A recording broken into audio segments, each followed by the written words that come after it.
Hello everyone, welcome to break time classes. इस video में हम जीएस बूस्टर नाम से एक कुछ इंपॉर्टेंट टॉपिक जो है उसको कवर करेंगे और ये वीडियो री एग्ज़ाम और आरओ के एग्ज़ाम के लिए इंपॉर्टेंट होंगे। तो चलिए शुरू करते हैं। जितना भी ग्रुप वगैरह है, जो कुछ भी ज्वाइन करना हो आपको, इस नंबर पे व्हाट्सएप करके ग्रुप की डिटेल्स ले सकते हैं। आरओ या फिर वीडियो का ग्रुप ज्वाइन कर सकते हैं, जिसमें सभी हैंड रिटन नोट्स, जिसके आप वीडियोज़ वगैरह देखते हैं, वो सभी नोट्स मिल जाएंगे और जो टेस्ट वगैरह है, क्विज़ वगैरह है, वो सब आपको इसी में मिल जाएगा। तो चलिए शुरू करेंगे। सबसे पहले उत्तर प्रदेश में जितने भी कांग्रेस के अधिवेशन हुए हैं उनके बारे में अक्सर हर एग्ज़ाम में क्वेश्चन पूछा जाता है, जो भी यूपी के एग्ज़ाम होते हैं, चाहे यूपी SSS वाले, चाहे यूपी PCS के थ्रू। तो ये कितने अधिवेशन हुए हैं यूपी में अभी तक? तो 9 अधिवेशन हुए हैं और ये आज़ादी के पहले के अधिवेशन की। अभी जो है अभी भी कांग्रेस के अधिवेशन होते हैं, लेकिन हमको ये नहीं पढ़ना होता है। 1947 के पहले जितने भी अधिवेशन होते हैं, मतलब हुए थे, उन्हीं को पढ़ना होता है। तो उससे पहले यहाँ पर 9 अधिवेशन हुए थे यूपी में। कौन कौन से हैं, किस किस जगह पे हुए थे, ये चीज़ इंपॉर्टेंट है। कौन अध्यक्ष रहा था? तो इलाहाबाद में 3 अधिवेशन हुए थे, लखनऊ में 3 अधिवेशन हुए थे। तो पूछा जाए सर्वाधिक बार कहाँ पे हुए यूपी में, तो इलाहाबाद और लखनऊ में 3-3 बार। बनारस में 1 अधिवेशन हुआ था, कानपुर में 1 हुआ था और मेरठ में 1 हुआ था। टोटल हो गए 9 अधिवेशन। सबसे पहले जो यूपी में अधिवेशन हुआ था वो 1888 में हुआ था, 1988 में, और ये इलाहाबाद में हुआ था, वर्तमान प्रयागराज में। और उस टाइम पे जो इसके अध्यक्ष थे वो थे जॉर्ज यूल या फिर जॉर्ज यूले, कहीं कहीं लिखा रहता है। और पहले ही ये अंग्रेज अध्यक्ष थे, पहली बार ये कोई अंग्रेज अध्यक्ष बने थे इलाहाबाद के अधिवेशन में 1988 में। कांग्रेस की स्थापना 85 में हुई थी, जो कि हमने मॉडर्न हिस्ट्री में कवर किया है। इसके बाद सेकंड यहाँ पे बात करेंगे। 1892 में दूसरा अधिवेशन होता है उत्तर प्रदेश में। सबसे पहले 88 में हुआ था, फिर 1892 में हुआ, और ये भी इलाहाबाद में हुआ था। और इसके जो अध्यक्ष थे वो थे WC बनर्जी। ये WC बनर्जी वही हैं, व्योमेश चंद्र बनर्जी, जो कि पहले अधिवेशन में 1885 के अधिवेशन में यही अध्यक्ष थे और दोबारा यहाँ पर 1992 के अधिवेशन में भी अध्यक्ष बने थे। फिर 1899 में लखनऊ में अधिवेशन हुआ था, जिसके अध्यक्ष थे रमेश चंद्र दत्त। रमेश चंद्र दत्त जो वो व्यक्ति हैं जो अर्थशास्त्र के क्षेत्र में बहुत ज़्यादा एक्टिव थे, इकोनॉमिक्स के क्षेत्र में एक्टिव थे, जैसे कि दादा भाई नौरोजी वगैरह थे, उसी कैटेगरी में ही आते थे रमेश चंद्र दत्त। ये लखनऊ का जो अधिवेशन हुआ था 1899 में, उसमें ये अध्यक्ष थे। नेक्स्ट यहाँ पे बात करेंगे, बनारस का अधिवेशन काफ़ी फेमस है, 1905 में हुआ था। इसमें अध्यक्ष थे गोपाल कृष्ण गोखले। गोपाल कृष्ण गोखले कौन है? तो गांधी जी के राजनीतिक गुरु थे गोपाल कृष्ण गोखले। नरम दल में आते थे ये, 2 दल थे कांग्रेस के, एक नरम दल, एक गरम दल, जो कि मतलब जो उदारवादी नेता थे उनको नरम दल वाला कहा जाता था। तो उसमें गोपाल कृष्ण गोखले प्रमुख नेता थे। सेकेंड यहाँ पर बात करेंगे, जो 1990 में एक अधिवेशन हुआ था, इलाहाबाद में ये अधिवेशन हुआ। तो टोटल 3 हो गए। पहला यहाँ पे 88 वाला, 92 वाला और 1910 वाला, ये इलाहाबाद में अधिवेशन हुआ। इसके भी अध्यक्ष जो थे वो अंग्रेज थे, सर विलियम वेडरबर्न। इसके अंग्रेज सर विलियम वेडरबर्न थे। फिर 1916 में लखनऊ में अधिवेशन होता है। लखनऊ के अधिवेशन के अध्यक्ष कौन थे? तो अंबिका चरण मजूमदार थे। इसी में गांधी जी आए थे। उसके बाद गांधी जी को कन्वेंस करके ले जाया गया था बिहार में, जो चंपारण का आंदोलन चलाया गया था 1917 में। चंपारण जो सत्याग्रह चलाया था गांधी जी ने 1917 में, तो यहीं पे अटेंड करने आए थे, इसी अधिवेशन को अटेंड करने गांधी जी आए थे। तो वहीं पे कन्वेंस करके उनको बिहार ले जाया गया था। नेक्स्ट यहाँ पे बात करेंगे, 1925 का अधिवेशन होता है कानपुर में, जिसमें यहाँ पे अध्यक्ष कौन थी? तो सरोजनी नायडू। पहली ही भारतीय महिला अध्यक्ष थी सरोजनी नायडू, जो कि कांग्रेस के अधिवेशन की अध्यक्ष बनी थी। इससे पहले एक और महिला भी कांग्रेस के अधिवेशन की अध्यक्षता कर चुकी थी 1917 में, जो कि एनी एनी बेसेंट, लेकिन भारतीय नहीं थी। तो पहली भारतीय पूछा जाए तो सरोजनी नायडू हैं। पहली महिला अध्यक्ष पूछा जाए कांग्रेस की तो वो एनी बेसेंट हो जाएंगी 1917 में। 1925 के बाद जो यूपी में अधिवेशन हुआ था वो था 1936 का अधिवेशन। 1936 का अधिवेशन लखनऊ में हुआ था, जिसके अध्यक्ष थे जवाहरलाल नेहरू। 1936 में जवाहरलाल नेहरू अध्यक्ष थे, लखनऊ में हुआ था। फिर 1946 में अधिवेशन हुआ यूपी में, मेरठ में हुआ था ये आयोजित, 46 में, आज़ादी के 1 साल पहले। और इसमें अध्यक्ष कौन थे? तो आचार्य JB कृपलानी इस टाइम पे कांग्रेस के अध्यक्ष थे। तो ये जो है अध्यक्षों के नाम, जो यहाँ पे अधिवेशन हुए हैं यूपी में, इनके सभी के अध्यक्ष के नाम और कौन से सन में कौन सा आयोजित हुआ, ये चीज़ जरूर याद कर लीजिएगा। नेक्स्ट यहाँ पे बात करते हैं, काकोरी ट्रेन एक्शन के बारे में ज़्यादा पूछा जाता है। तो ये 9 अगस्त 1925 को हुआ था ये ट्रेन एक्शन, जब सहारनपुर से लखनऊ आ रही थी ट्रेन। और ये ट्रेन डकैतिक बोला जाता था, ट्रेन की लूट कहा जाता था इसको, लेकिन बाद में अभी वर्तमान में इसको नाम बदल दिया गया है सरकार के द्वारा, इसको काकोरी ट्रेन एक्शन नाम दे दिया गया है।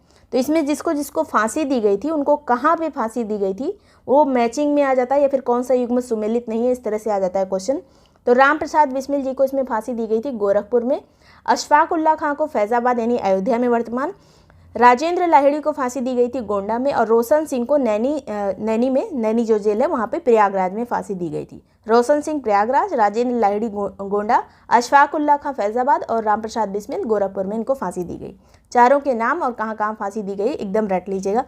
नेक्स्ट यहाँ पे बात करेंगे यूनेस्को धरोहर सूची में यूपी के 3 स्थान हैं। वो 3 स्थान ऐतिहासिक स्थल कौन कौन से हैं?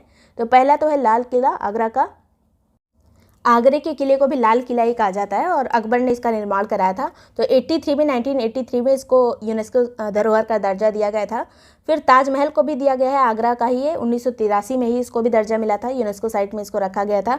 इसके अलावा फतेहपुर सीकरी जो कि आगरा के अंतर्गत ही आता है, आगरा जिले में ही आता है, इसको 1986 में यूनेस्को धरोहर सूची में डाला गया था। तो तीनों स्थान आगरा के ही हैं, लाल किला, ताजमहल और फतेहपुर सीकरी, जो कि यूनेस्को के ऐतिहासिक स्थल में शामिल है। इसके अलावा कुछ ऐसी चीज़ें हैं जैसे सांस्कृतिक धरोहर हैं कुछ हमारी, जो जिसको यूनेस्को सांस्कृतिक धरोहर सूची में डाला गया है। ये कौन कौन सी है? तो रामलीला को डाला गया है 2008 में, वैदिक मंत्र पाठ जो है, उच्चारण जो होता है, उसको डाला गया है 2008 में, योग को डाला गया है 2016 में, नवरोज को 2016 में। इसके बाद जो रिसेंट में सबसे रिसेंट है वो है कुंभ मेला। कुंभ मेला को 2017 में जो सांस्कृतिक धरोहर सूची है यूनेस्को की, उसमें इसको डाला गया है। तो ये चीज़ याद रखिएगा। नेक्स्ट मतलब पूछ लिया जाता है इनमें से किसको इसमें सांस्कृतिक धरोहर सूची में नहीं रखा गया है, तो ये इतनी चीज़ों को रखा गया है। नेक्स्ट बात करेंगे बौद्ध सर्किट पूछा जाता है। बौद्ध सर्किट में कौन कौन से क्षेत्र आते हैं, कौन कौन से जिले आते हैं? तो कुशीनगर आता है, कपिलवस्तु और श्रावस्ती। कुशीनगर, कपिलवस्तु और श्रावस्ती। इसके अलावा बौद्ध परिपथ पूछा जाता है, सर्किट अलग है, परिपथ अलग है। बौद्ध परिपथ में कुशीनगर आता है, कपिलवस्तु आता है, श्रावस्ती आता है। उसके बाद 2 और आते हैं, संकिसा और सारनाथ। संकिसा और सारनाथ दोनों बौद्ध परिपथ के अंतर्गत आते हैं। फिर रामायण सर्किट में यूपी के कौन कौन से स्थान आते हैं? यहाँ पे सिर्फ हम यूपी वाले स्थान देख रहे हैं। तो अयोध्या आता है, चित्रकूट आता है और श्रृंगवेरपुर आता है। इसके अलावा उत्तर प्रदेश राज्य पर्यटन निदेशालय की स्थापना कब की गई थी? तो 1972 में इसकी स्थापना की गई थी। इसके अलावा उत्तर प्रदेश राज्य पर्यटन विकास निगम की स्थापना कब की गई थी? ये क्वेश्चन पूछा जा चुका है। तो 1974 में इसकी स्थापना की गई थी। नेक्स्ट बात करते हैं उत्तर प्रदेश में जो प्रमुख संग्रहालय हैं, कहाँ पे कौन सा संग्रहालय, ये पूछ लिया जाता है अक्सर और कन्फ्यूज़न होता है इसमें, क्योंकि कई सारे संग्रहालय हैं। तो सबसे पहला और सबसे पुराना जो संग्रहालय है वो लखनऊ का है, राजकीय संग्रहालय। राजकीय संग्रहालय लखनऊ में स्थित है और सबसे पुराना संग्रहालय ये। डॉक्टर भीमराव अंबेडकर संग्रहालय कहाँ है? तो रामपुर में है, भीमराव अंबेडकर के नाम पर है ये। राजकीय बौद्ध संग्रहालय कहाँ है? तो बौद्ध से संबंधित संग्रहालय गोरखपुर में है। इसके अलावा भारत कला भवन संग्रहालय कहाँ है? तो ये वाराणसी में है भारत कला भवन। लोक कला भवन कहाँ है? तो लखनऊ में है। मोतीलाल नेहरू बाल संग्रहालय कहाँ स्थित है? तो लखनऊ में है। लोक कला भवन और मोतीलाल नेहरू बाल संग्रहालय दोनों लखनऊ में स्थित है। नेक्स्ट यहाँ पे बात करेंगे राजकीय जैन संग्रहालय कहाँ पर है? तो जैन संग्रहालय है मथुरा में। बौद्ध संग्रहालय भी हमने देखा था गोरखपुर में था और जैन संग्रहालय मथुरा में है। राजकीय पुरातत्व संग्रहालय कहाँ है? तो ये कन्नौज में। पुरातत्व से संबंधित संग्रहालय कन्नौज में स्थित है। राजकीय स्वतंत्रता संग्राम संग्रहालय ये मेरठ में, स्वतंत्रता संग्राम से संबंधित जो संग्रहालय है मेरठ में स्थित है। स्वतंत्रता संग्रहालय वीथिका, अगर आ जाए वीथिका जैसा कोई क्वेश्चन आ जाए तो वो शाहजहाँपुर में स्थित है। अंतर्राष्ट्रीय राम कथा संग्रहालय जो रिसेंट में बना है ये अयोध्या में स्थित है। तो इतने संग्रहालय जरूर याद रखने हैं। नेक्स्ट कुछ प्रमुख तीर्थ स्थल हैं उत्तर प्रदेश से जिनसे क्वेश्चन पूछा जाता है या फिर मैचिंग में आ जाता है। तो चक्र तीर्थ नैमिषारण्य कहाँ स्थित है? तो ये सीतापुर में स्थित है। अवघड़नाथ मंदिर कहाँ पर है? तो मेरठ में। मेरठ में अवघड़नाथ मंदिर है। इसके अलावा गोरखनाथ मंदिर गोरखपुर में है। कड़क शाह बाबा मजार कहाँ स्थित है? तो कौशाम्बी में है कड़क शाह बाबा मजार। और अगर आपसे पूछा जाए कि ऐसा कौन सा स्थल है जो जैन धर्म और बौद्ध धर्म दोनों से संबंधित है, तो यही कौशाम्बी स्थल है जो जैन धर्म और बौद्ध धर्म दोनों से संबंधित है। नेक्स्ट यहाँ पे बात करेंगे खानकाह रशीदिया, ये मैनपुरी में स्थित है। खानकाह रशीदिया मैनपुरी। भगवान वराह का मंदिर सोरो में है, सोरो कासगंज के अंतर्गत आता है। भगवान वराह का मंदिर है यहाँ पर। भीतर गांव मंदिर काफ़ी फेमस है, गुप्त काल का ये मंदिर है, कानपुर में स्थित है। भृगु मंदिर कहाँ है? तो बलिया में स्थित है भृगु मंदिर।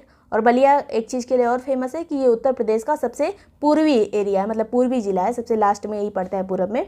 अगर पूछा जाए सबसे पश्चिमी जिला कौन सा है, सबसे पश्चिमी है शामली, सबसे पूर्वी हो गया बलिया, और सबसे उत्तरी अगर पूछा जाए तो सहारनपुर है, और सबसे दक्षिणी क्या है? सोनभद्र है। ये हमने यूपी जीके वाले उसमें कवर किया है। नेक्स्ट यहाँ पे बात करेंगे मकरबई मंदिर कहाँ स्थित है? तो मकरबई मंदिर महोबा में स्थित है। माथा कुंवर बुद्ध मंदिर, माथा कुंवर मंदिर कहाँ है? तो कुशीनगर में है। मकरबई मंदिर याद रखिएगा, इंपॉर्टेंट है, महोबा में स्थित है। फिर आता है गोला गोकर्णनाथ मंदिर, यहाँ पे गोला गोकर्णनाथ का मेला भी लगता है, लखीमपुर खीरी में स्थित है। दशावतार मंदिर, गुप्त काल का ये मंदिर है दशावतार मंदिर, देवगढ़ में स्थित है, ललितपुर में। रेणुकेश्वर मंदिर कहाँ पर है, तो ये सोनभद्र में स्थित है रेणुकेश्वर मंदिर। अगला है यहाँ पर लोधेश्वर मंदिर कहाँ है, तो लोधेश्वर मंदिर बाराबंकी में है। लोधेश्वर मंदिर एक कानपुर में भी स्थित है, लेकिन वो जो मेन मंदिर है वो बाराबंकी में है, लोधेश्वर मंदिर बाराबंकी में है। सोमेश्वर महादेव मंदिर ये प्रयागराज में है। विदुर कुटी कहाँ है, तो विदुर कुटी बिजनौर में है। और बिजनौर किस और चीज़ के लिए फेमस है कि बिजनौर से ही गंगा नदी जो है यूपी में एंटर होती है। यूपी में गंगा नदी जो है बिजनौर से घुसती है, यूपी में एंटर होती है, और बलिया से ये बाहर हो जाती है और बिहार में चली जाती है। और यमुना की बात करें तो यमुना एंटर होती है सहारनपुर जिले से, बिजनौर से गंगा और सहारनपुर से गंगा एंटर होती है, यमुना एंटर होती है, उसके बाद प्रयागराज में आके गंगा से मिल जाती है यमुना नदी। शाकुंभरी मंदिर कहाँ पर है, तो ये सहारनपुर में स्थित है। श्री दाऊ जी महाराज मंदिर कहाँ पर है, तो हाथरस में स्थित है। सीताकुंड घाट कहाँ पर है, तो सुल्तानपुर में सीताकुंड घाट। इसके अलावा मूलगंध कुटी कहाँ है, तो सारनाथ में है मूलगंध कुटी। ये चीज़ें याद रखिएगा, इंपॉर्टेंट है। देवी पाटन मंदिर, देवी पाटन मंदिर है तुलसीपुर बलरामपुर में, देवी पाटन मंदिर बलरामपुर में है। शुक्रताल शिव मंदिर कहाँ है, तो ये मुजफ्फरनगर में है, शुक्रताल शिव मंदिर मुजफ्फरनगर में है। राजराजेश्वरी मंदिर कहाँ है, तो उन्नाव में है। जेके टेम्पल कहाँ है, तो कानपुर में स्थित है जेके टेम्पल। इसके अलावा 84 गुंबद कहाँ है, तो 84 गुंबद है कालपी जालौन में। कालपी कहाँ पड़ता है, जालौन में। किस नदी के किनारे है कालपी, तो यमुना नदी के किनारे है। नेक्स्ट यहाँ पे बात करेंगे कनक भवन। कनक भवन अयोध्या में है। कलिंजर दुर्ग कहाँ है, तो कलिंजर दुर्ग बांदा में है। यहीं पे शेरशाह सूरी ने जब हमला किया था तो कलिंजर दुर्ग से ही उसका बम का गोला गिरा था और उसके बाद वो मर गया था, तो आखिरी उसका यही अभियान था कलिंजर दुर्ग। बावनी इमली शहीद स्थल कहाँ पर है, तो ये फतेहपुर में है। फतेहपुर सीकरी दूसरा है, फतेहपुर जिले में है ये। फांसी इमली शहीद स्थल कहाँ है, तो ये प्रयागराज में है। नेक्स्ट बात करेंगे कामतगिरी पर्वत, ये पूछा जा चुका है, चित्रकूट में स्थित है कामतगिरी पर्वत। नरसिंह टीला कहाँ है, तो जालौन में है। और व्यास टीला कहाँ है, जालौन में है। नरसिंह टीला और व्यास टीला कहाँ पर है, जालौन में स्थित है। इंदिरा गांधी नक्षत्रशाला ये लखनऊ में है। बिबियापुर की कोठी कहाँ है, लखनऊ में। इसके अलावा इमामबाड़ा है यहाँ पर, छोटा इमामबाड़ा, बड़ा इमामबाड़ा है। 7 खंड है यहाँ पर। क्लॉक टावर है यहाँ पर लखनऊ में। इसकी ये चीज़ें अक्सर लोगों को याद रहती हैं, इमामबाड़ा वगैरह। तो एक चीज़ ये है बिबियापुर की कोठी, इसको याद कर लीजिएगा। लॉयन सफारी पार्क कहाँ है, तो इटावा में स्थित है लॉयन सफारी। इसके अलावा नाइट सफारी कहाँ पर है, तो नोएडा में है।